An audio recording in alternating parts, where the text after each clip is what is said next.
self. That's the world we live in.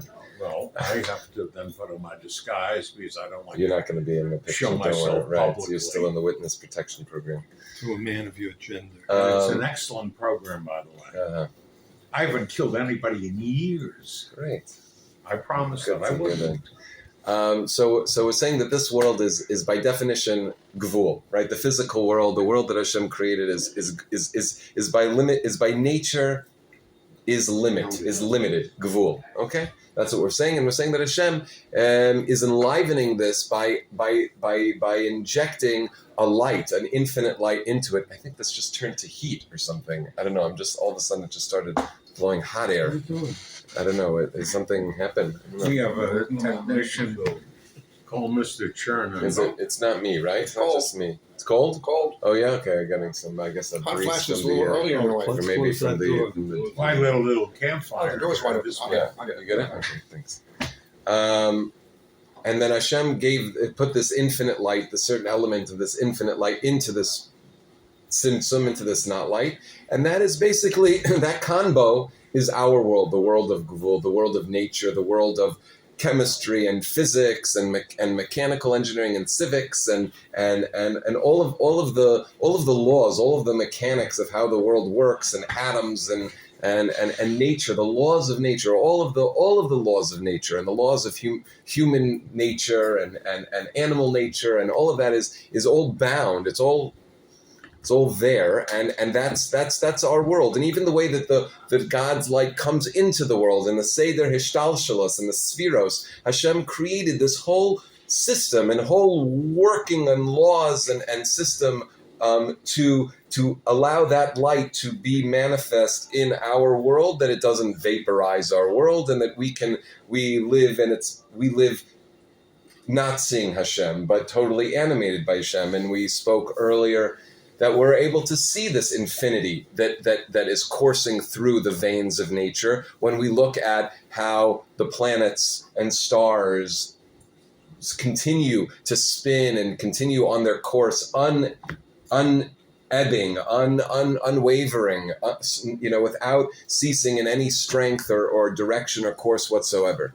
And so we see that the species, we see everything kind of continuing against the normal laws of nature and entropy, and that things become more chaotic and more out of control, and things slow down. After you start spinning them, they slow down. So the fact that we see that nature is marching on, we see that element of infinity through the natural world. And then we understand that there's this other infinite light that also comes into this system.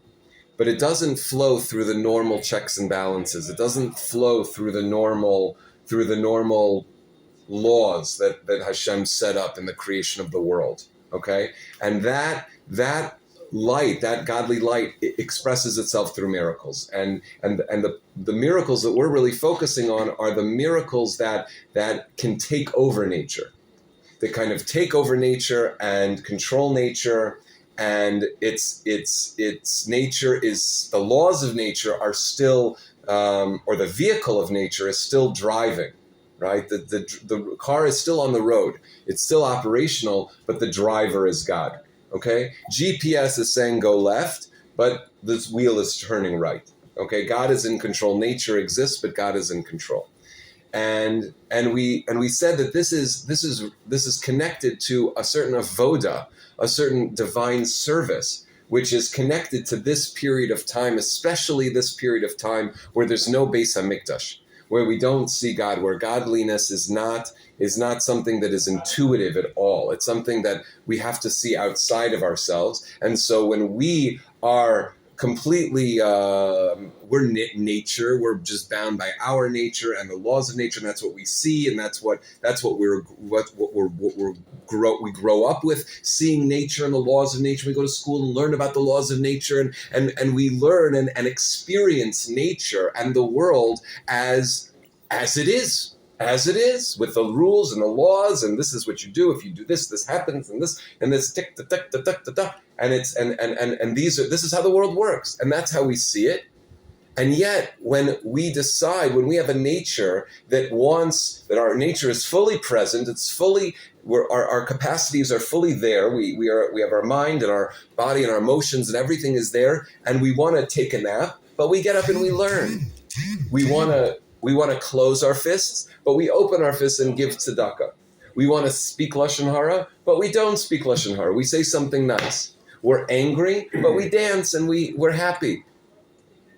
That's a level. That's a level. Okay, and this is the avoda of Kabbalah's ol, of taking on the yoke of heaven. Taking on the yoke of heaven for no reason other than I decide that this is the right thing to do. I have nothing inside of me is pushing me really to do this. Like I'm not getting a signal, I don't have a wave of this, of ruchnius or whatever it is. I'm a regular guy, but I put on tefillin because I learned that it's right. I know that it's right. But there's got to be there's got to be, what do you call it? This wave of there is that. There's got to be something. Yeah, but it's certainly not. Even if there are moments that Hashem does such a thing, and I guess maybe he does, but it's just a moment. My life is I wake up in the morning and I start thinking and I start worrying and I start planning and whatever it is, worrying and this and that. Getting out of bed. Right. Getting out of bed. You start your morning by worrying? Are you kidding? No. Why would you do that? Well, because I woke up. Wow. You didn't roll over and go back to sleep. No, I woke up. I couldn't. I was worrying. No. I don't start worrying until I after have coffee. something. Really? Yeah, Well, Until when? after coffee. so don't drink the coffee. Good point. Then you never have to worry. I prefer not Even in waking the up for a while. Come to the personally. shear, and it's like, and you're buzzed. Now, what's the buzz? Okay. I'm not saying that people I'm not can't just saying psych that. Yesterday themselves we up. had a shear with someone else. I'm That saying people can psych themselves up, and we're going to talk about that. Okay. That's going to be kind of the finale, and that will, I think, lead us into maybe the next chapter of what it is that we discuss and how it is that we try to kind of create this buzz for ourselves. But the fact remains is that the avoda of this time period in Gullus, without a Beis Hamikdash, without Hashem's kind of signage being what it used to be with the Beis Hamikdash or with Yetzias Mitzrayim or something like that, very top down. We'll talk about that. But right now we're very much on our own. We're very much on our own, and if we psych ourselves up, then it's our business how we psych ourselves up, and it's not because we are getting. It's not because our soul is inflamed inside of us and is pushing us. It's because we probably intellectually kind of realize there's something here, and so we're deciding to do this. But it's not coming from a natural instinct in my body. It's not coming from a natural instinct. It's coming from me putting a yoke on my natural instincts. Come on. I don't care how big of a buzz the shear gave you. It's not our natural instincts. Unless, okay, somebody's a generous person. Good. So maybe they're not really generous. There's a whole idea that I can't remember. Many years ago. Hold on one second. Let me just finish this idea. Sure. That there's only a value when we have an opposition to it. You can't be courageous unless you're afraid. Right? If you're not afraid, then you're not courageous. You're just doing your thing. There was a border police woman who saved a lot of people on October 7th. And she wrote, I'm not a gibora. I'm not a gibora. I'm not a courageous person. I don't feel fear. It's just my constitution. I'm a very cool, conserved person. I don't get heated. So that I went back in and went in and out, and I wasn't freaked out because I was just very level-headed. Don't call me so courageous because I wasn't afraid. Courage is when there's fear and you do it anyway. That's courage. Generous is when you want to be, and you're not. You're generous. So there could be certain natural proclivities we have, and then we're just doing it because we like it, and that's also still not Kabbalah's ol. Kabbalah's ol is when we do it because God says so. Not because I feel good doing it or because that's my inclination or, I'm a little guilty, so I give money or whatever it is, or, I don't want to look like a cheapskate, so I give money. Like, I've got all these other reasons.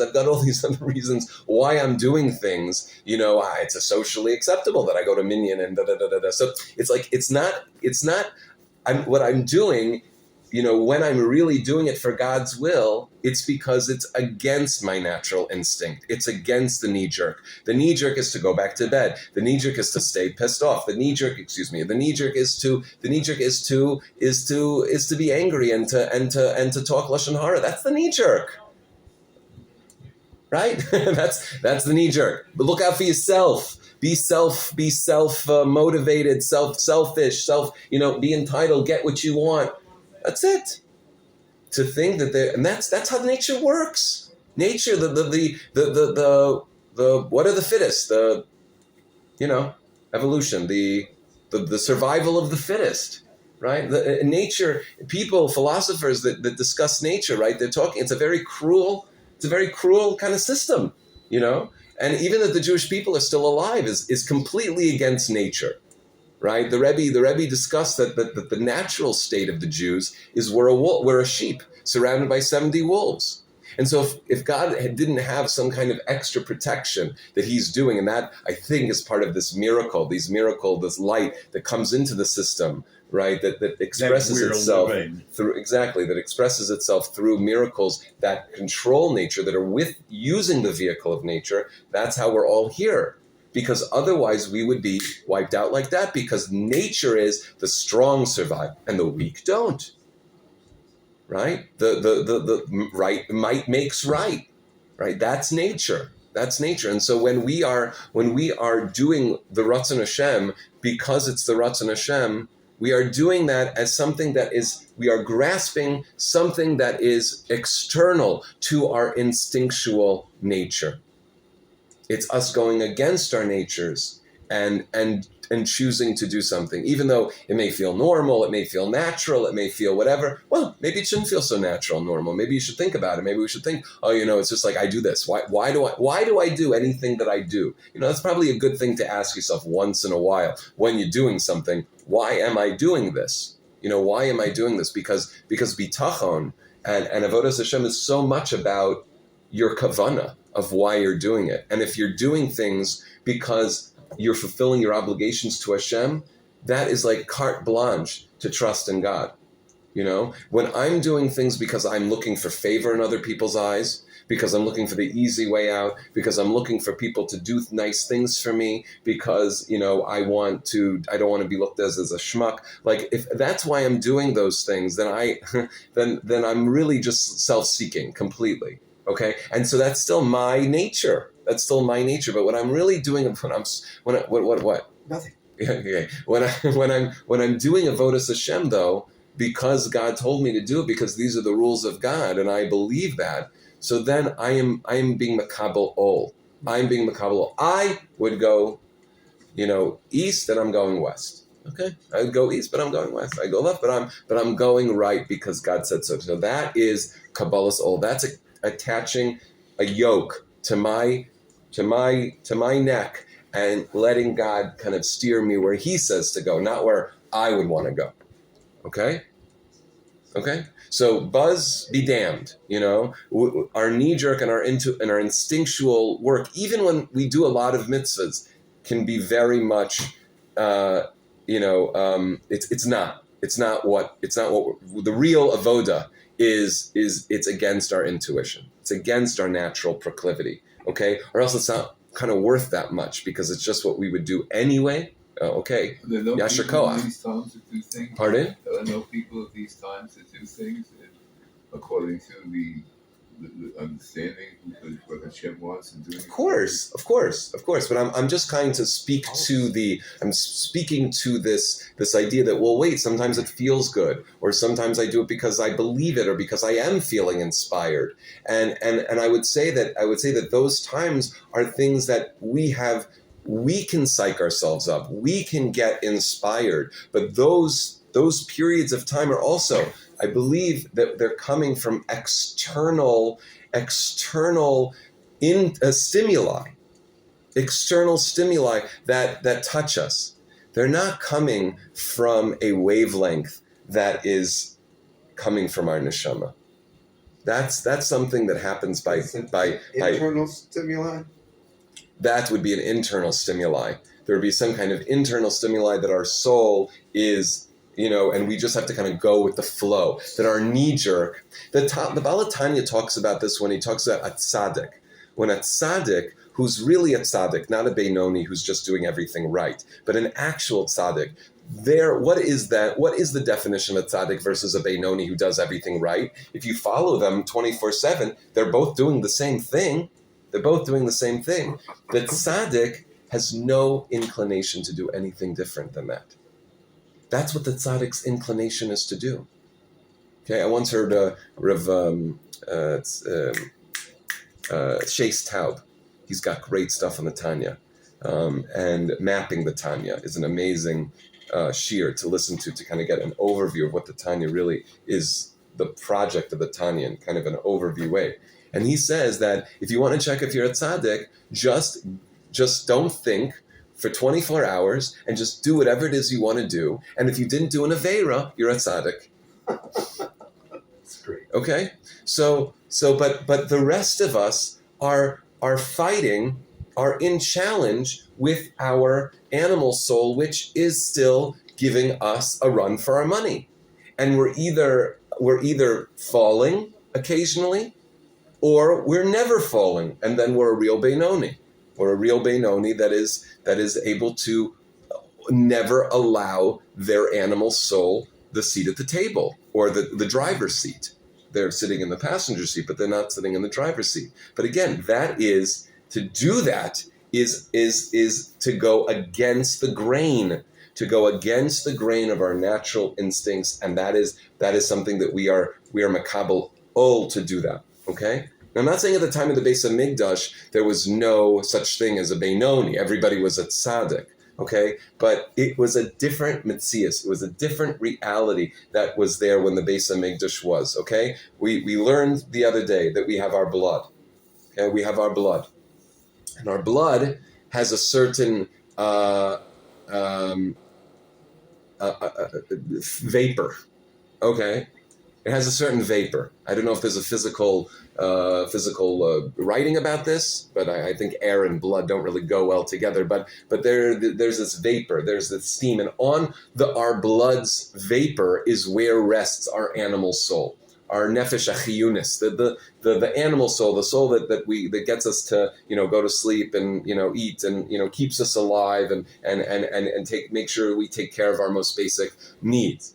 And then on that animal soul rests the godly soul. Okay? And that is a top down kind of thing to our blood. We have to eat in order that we make blood, so we can make blood. If we don't eat, we don't make blood, and then there's no seat on which the bodily soul and then the neshama to dwell. And therefore, if there's no seat on it to rest, then we die.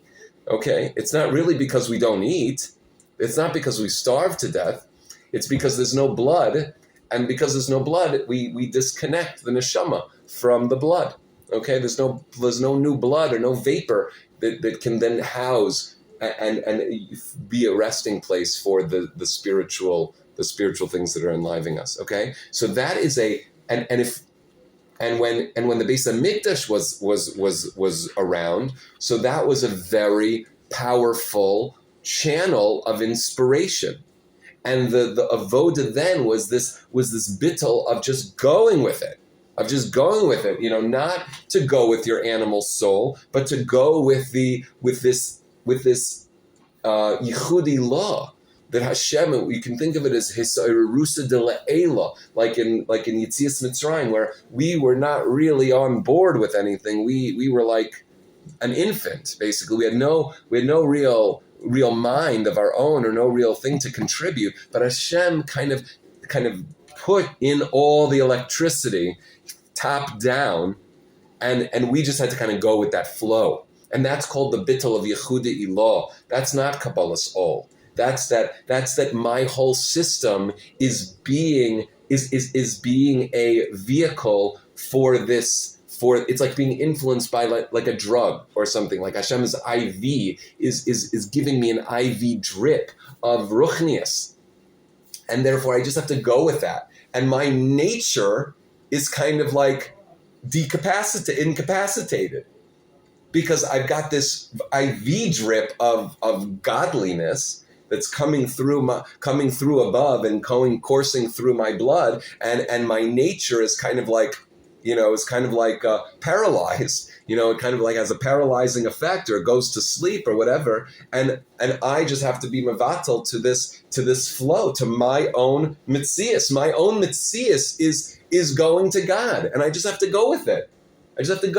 I have an animal soul. I have a Yetzer Hara still. It's not like there was no Yetzer Hara in the Beis Hamikdash. But if I would just kind of go with my flow, I could do it. I could be batel and stay connected to godliness. It's part of me. It's part of my mitzias.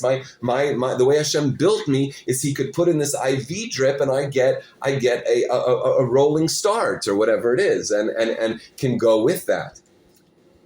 That's at the time of the Beis Hamikdash. That's at the time of Yetzias Mitzrayim. That's the first chapter of our Jewish history. Okay, and Yetzias Mitzrayim, when it's very top down. But the Voda now is from bottom up. It's from bottom up, and so we're not getting this IV. Yes, we have our blood and we have our animal soul, and we have our godly soul, and we're alive. We have a connection. But my avoda is not coming from my mitzias. Like I just have to lay back and just go with the lazy river. No. my river is going to a big cliff.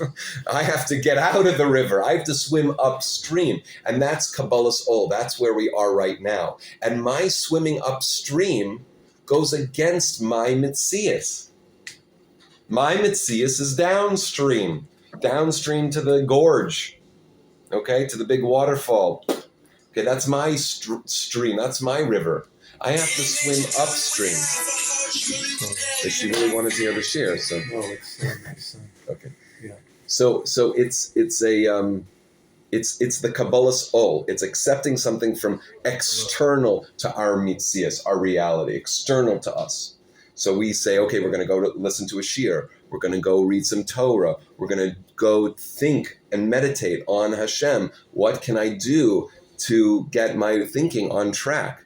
Because my nature and my reality is off track, and I have to get it on track by insisting on godliness being the priority, insisting on doing it, like an ox who's going in a field who, he just wants to chill, but he's being pulled by that yoke. His whole mitzias is to just sit and eat grass or whatever it is, and he's being pulled, and that's us too. And that's where we're at now. That's our reality. And the miracles, what? We're oxen. Yeah. We're oxen that need a yoke. And it's our job to put that yoke on ourselves. And when we put that yoke on ourselves, what we're showing is an incredible level of bittul to God. Because whereas, let's say in Beis Hamikdash time or Yetzias Mitzrayim time, the Exodus of Egypt, we just had to flow with our mitzias. We just had to flow with our mitzias, the ruchnias that Hashem was kind of giving to us, and how it related to who we were. We were ruchniistic. Hashem gave us an extra injection of ruchnias, and right. What was I? So it's just it's part of our mitzias. But what we're doing now is that our mitzias is completely in the other direction. Can you define the story? Sorry, our reality, who we are as a person, we're even though we're connected to our soul, and our soul is keeping us alive, our connection to Avodas Hashem, our connection to doing Torah and mitzvahs, is one where our reality is not instinctual to do that. Our reality needs to be subjugated. And that's what we have to take on, that yoke. And we have to do that through listening to shiurim, to reading and learning, to thinking and meditating, to really focusing our thoughts, to being very, very disciplined, just like an ox.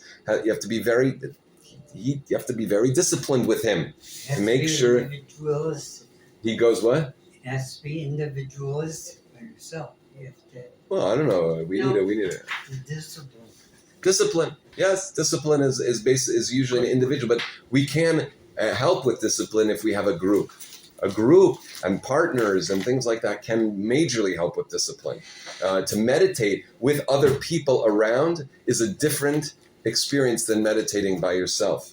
Okay, so yes, even though you're in your head and you're meditating yourself, but being with a group of people and having accountability with others can help. But that's a side point. But yes, it's not our nature. It's not our teva, our inclination to do God and to connect to God, and we have to kind of externally reach for that. And so when we do that, when we do the avoda, then you see that the bittul, the nullification, where is that coming from? Where is it coming from that I'm putting on talis and tefillin?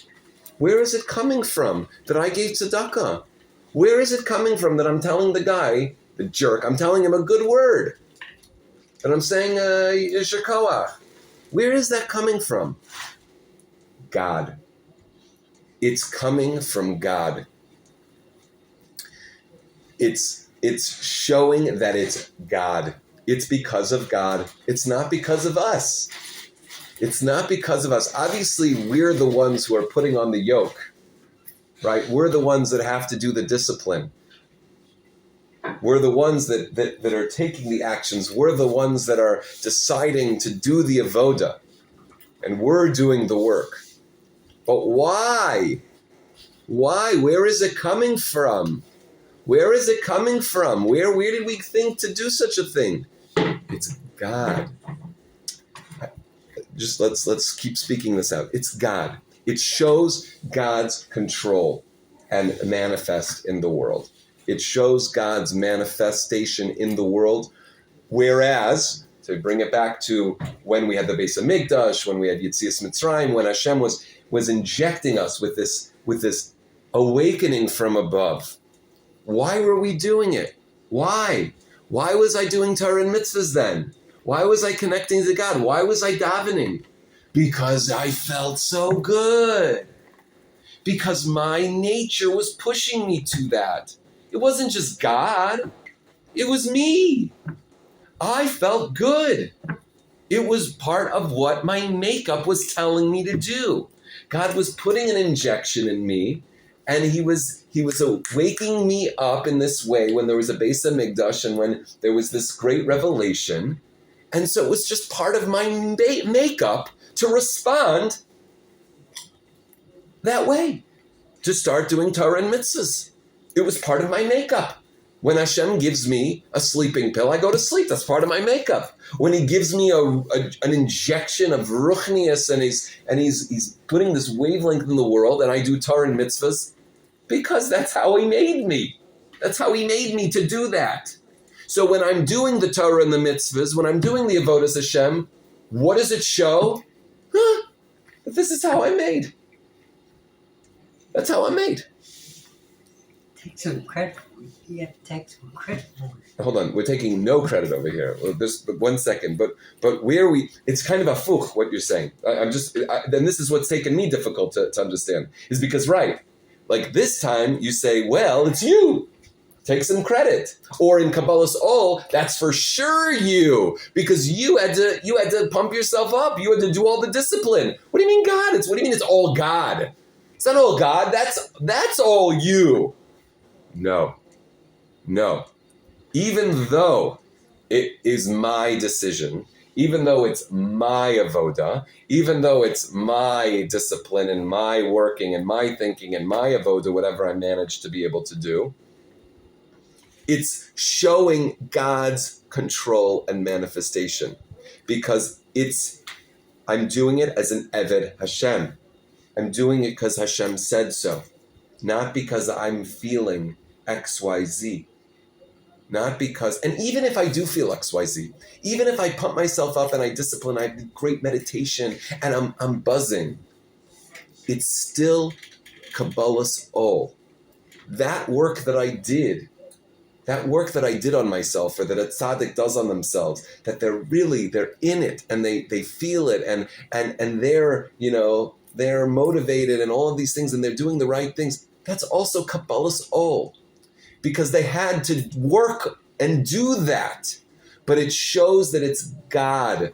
That's why. Because God's there, and we're trying to get to God. If I'm being pushed by God, so then what's the great thing that I'm coming to God? What does that show? If I'm being pushed from behind to God, so that I do godliness stuff, what does that show? It shows I'm moving, shows I'm being pushed. It's part of me. I'm being pushed. I have something in me that wants to go there. It's like a magnetic attraction. It's not just God. It's how He made me. It's how He made me. He made it this way. Yeah, God made it this way, but He made me like this, that when there's this electromagnetic field by the base of Migdash or whatever it is, I'm pulled there. So it's not just because of God's, it doesn't show God's bald face manifestation in the world, because it's coming from a certain nature that He gave me, that He's activating when there's the base of Migdash. What about a convert? What? A convert. It doesn't matter who we're talking about. At this point of history, when we do avoda, it's avoda of Kabbalah's Ol. It doesn't matter who the guy is or how inspired he feels or whatever it is. There's always hashkacha pratis and things that push people to do certain things or to get into certain places and make certain decisions in their lives. But ultimately, when they make those decisions, it's in contradistinction to their, if the decision is really a move to serve God, because God said so, because this is what should be done, because this is our obligation, then that is showing God's power much greater over nature. Because nature, while I am completely myself, I have all of my faculties, I have my emotional, my intellectual faculties, I'm putting on tefillin. Why would I do that? It shows God's dominion and control over the world and over nature much more powerfully than when He gives me a spiritual injection and I'm doing Torah and mitzvahs because I feel like it, because God has given me inspiration. He's pushed, and we don't have an experience. I don't think we have an experience of this. We don't live in such a time period when this happened. So we may have experiences in our own lives where we feel that God was came into our lives and He did all this stuff and He made it very clear and all these things, and that's great. But that's obviously those were singular moments, okay? But it also doesn't.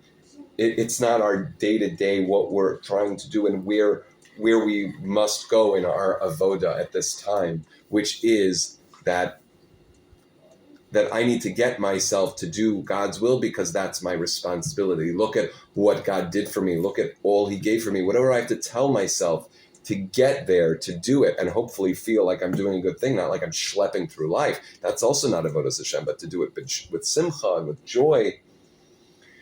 But it's all going to be Kabbalah's Ol, and Kabbalah's Ol shows God's power over nature much more dramatically. Because God doesn't have to intervene. He doesn't have to intervene in nature. He was intervening in our nature when the Beis HaMikdash was around. He was intervening. He was doing something to us. He was putting something else into our bloodstream. He was intervening with our nature that gave us a certain ruchnius nature that we could go with, and that's yichudi ilah, and we could just go with that. He was putting something into. He was meddling. His arusa de la'ela, this awakening from above, right? The geula of Yetzias Mitzrayim. We had no part in that. Okay, we shechted, we did the milah, whatever, but our part was very, very minute. Hashem came in and He meddled. right? He meddled. He meddled with nature. He meddled, and he meddled with our nature. He meddled with our nature. It's part of our nature that he knew what buttons to push to get us going and give us some tailwind, right? Some tailwind or some headwind, some tailwind, right? Some wind in our sails. But that was him meddling with nature. So when we do our avoda from that place, does that show Hashem's dominion over nature? No. It shows that Hashem can meddle with nature and get things done, like he can split the sea. Does that show God's dominion over nature, that he can split the sea? Yes, but no. How no? Because he had to break it. He had to break it. Oh, so if he breaks it, then that seems there's more dominion over nature if he can break it. Oh, no. So that's what we spoke about in the very beginning when we first talked about the first or second class. Is that the Maila, the advantage of these miracles that while nature is still a vehicle on the road, is better than when you have to brake the vehicle and you're just taking off. You just put the car on the tow truck and Hashem's driving the tow truck. When Hashem's driving the tow truck, you say, "Oh, you just don't know how to drive cars. That's why you have to take it on the tow truck, because you don't know how to drive a stick. This car is a stick shift. Your tow's automatic. You don't know how to drive a stick. What's the kunz? You can put it on a tow truck. Does that show his power over nature? Or we just say he doesn't know how to drive a stick, so we had to put it on a tow truck." So we discussed. Okay. Yes. So I just want to keep the thought here. Okay. And so those miracles and that avoda of just Hashem kind of having to put us on a tow truck and get us from A to B doesn't really show Hashem's dominion over nature. Obviously, it shows his power, but not his absolute power over nature. Because you could just say he doesn't know how to drive stick. That's why. But when the stick shift, he is totally functional, and yet he's driving it. Now you can see the dominion over nature. Now you can see the dominion over nature. And that's us. We're that car, driving stick, and the whole GPS of our car is going left. Why do we turn right? Because God said so. That shows God's dominion over nature. We, by our action of turning right, because God said so, we are showing God's supreme dominion over nature. And what will be revealed at the final redemption will be God's complete dominion over nature, by nature being a completely perfect conduit for God's infinite light. Even though it's still Gashmi, even though we're still limited, there's still a limit, right? We're not going to melt, our boundaries are going to stay how they are or whatever. It's still going to be a Gashmi body and a Gashmi world, a Gvul world. But those Gvuls, those Gvulot, instead of being hiding godliness, will actually be a perfect conduit and will show Hashem's supreme dominion over Gvul. Over Gvul. He doesn't have to break Gvul. He doesn't have to meddle with Gvul. The Gvul is a perfect conduit for Hashem's will. And how do we get there? By our avoda of with our nature being one way and us deciding to do God's will. That is showing God's dominion over nature. Nature's still here. Hello. I'm still selfish and immature and annoying, but I'm doing God's will. Why would I do that?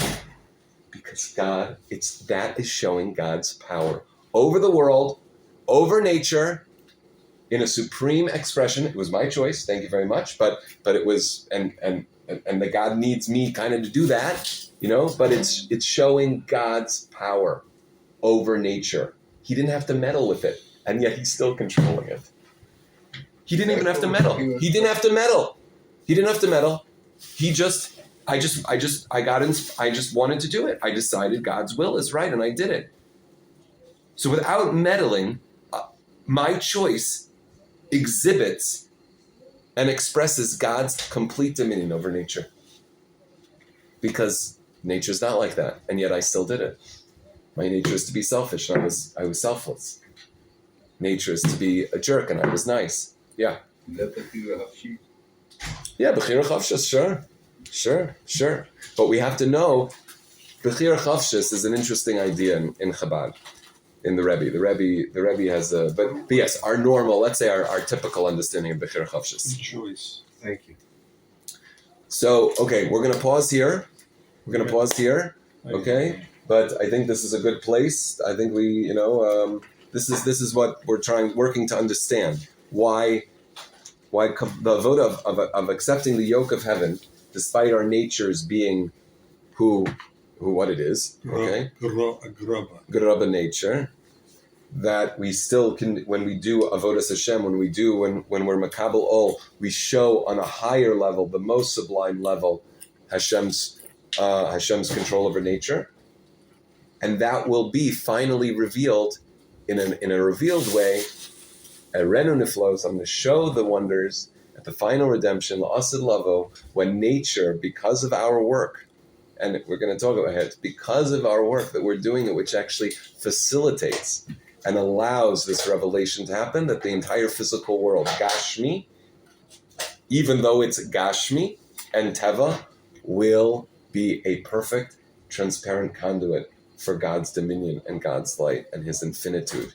And it won't be a contradiction or a stira, a contradiction to it, or a hiding, a covering over, but will be a completely transparent vessel and conduit for it. And that is our avoda, to make God's dominion over the physical world as clearly as possible, as stark as possible, and that's by us doing our avoda, by doing it because God said so, Okay? Question. Yeah. We were talking the other day about this battle that the Jews were having against their enemies, and God made the sun stand still for 3 hours or so he could wipe them out. Apparently that was Gimel Tammuz. Okay. Really? What was Shemesh Begivon Dome apparently was Gimel Tammuz, somebody said yesterday. Wow. Maybe that's why we're talking about it yesterday. But is that God controlling nature? I mean, it was no, that's a miracle that's l'mayla min hateva.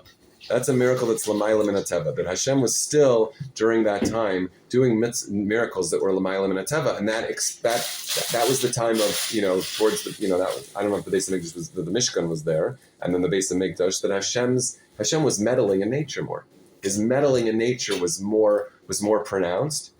And you see that through the miracles. You see that through the miracles of the Beis Hamikdash. And so therefore the avoda that the Yidden did at that time wasn't showing Hashem's dominion over nature to the degree that we are. It wasn't preparing the world for Hashem. It wasn't preparing the Olam Hagashmi, the world of limit and physicality. It wasn't preparing it to really accept God's will and light the way our avoda is doing. Because what our avoda is doing of Kabbalas Ol, of this showing God through the physical world, that despite the physical world, I'm still doing God's will, is we're preparing the physical world and making the physical world. We're like setting up, we're like reinforcing, we're like putting up mitzvah, reinforcements, so that when the final redemption, when we've put up enough reinforcements, now God's light can shine directly through it, can shine directly through the gvul. Right now, the gvul and the nature and the kri, the tzimtzum, is blocking God's light.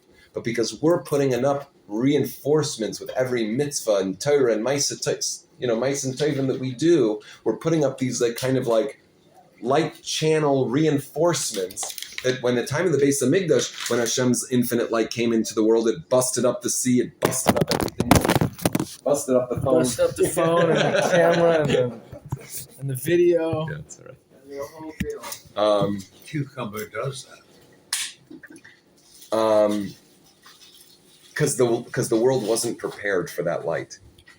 But now, after 2,000 years of Gullus, we have done the avoda to prepare the world, to put in these reinforcements or whatever it is, to prepare this world to be a dir latachtonim, for the physical world to now be a capable and perfect conduit for God's light, so that when we have Yetzias Mitzrayim on repeat, the final redemption, that same light can come into the world but instead of breaking nature, it can actually flow through nature, and nature can be a revelation for God's light rather than it just can't handle it. It has to break it. You know what I mean? It can be that revelation. So that's what our Maisen Tovim, our mitzvahs, and our vote of Kabbalah soul during this period of gullus and darkness. And we'll see that as nature. Yeah, we will see it with our fleshy eyes. We will see it with our fleshy eyes that the gvul, that even though it's nature and gvul and limit, that it will still be a perfect conduit for it. Bli gvul. Does that mean that the symptom goes away? Don't count. Okay, I'm talking to a big Chabad Talmud Chacham this afternoon, Bezrat Hashem, and I have some questions about what is the nature of tzimtzum, and what is that. So hopefully I'll get some clarity about See that if it today. goes away, and if it was really a ratzon of Hashem.